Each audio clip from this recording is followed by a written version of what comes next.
相信好多打工仔覺得每個月糧單俾9% 好似減人工，好似一個拎唔到錢嘅儲蓄賬戶，仲比定期收息存款差。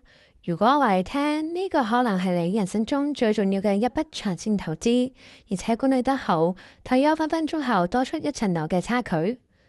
根據統計，香港退休一般估算需要約400萬至1000萬港元積蓄，即係你退休前唔需要另外儲錢，用 MPF 賺嘅錢已經可以過上優質嘅退休生活，分分鐘仲財務自由添。真人實測例子，而家我30歲，戶口有54萬結餘，淨利潤22萬，月供3000蚊，每年如果有15% 嘅回報，到你65歲退休嗰陣，最終會變到幾多？係1個億港幣啊！又冇咁誇張。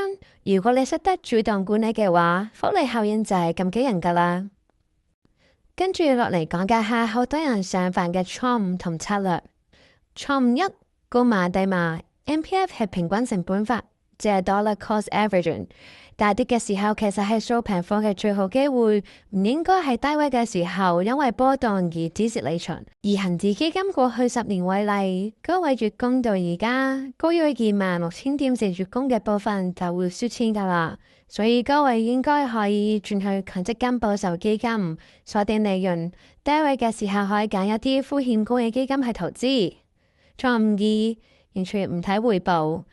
至少每月或者每個季度定期檢查一次自己嘅戶口。每人應該定期檢討自己嘅投資策略，當自己係一個分落分嘅投資者。大部分強積金計劃都可以免收轉換基金手續費，可以翻去查閱下自己計劃嘅條款。如果而家可以提取 MPF， 你會想用嚟做啲咩？買車、買袋定去旅行？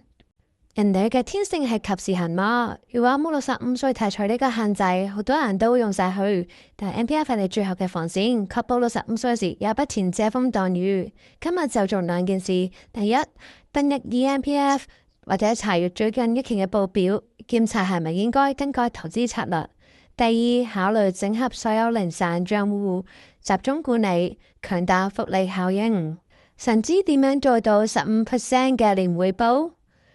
留言 MPF， 我話你知我投資過嘅基金，記得 like、comment、share 同 follow 我嘅 IG 啦。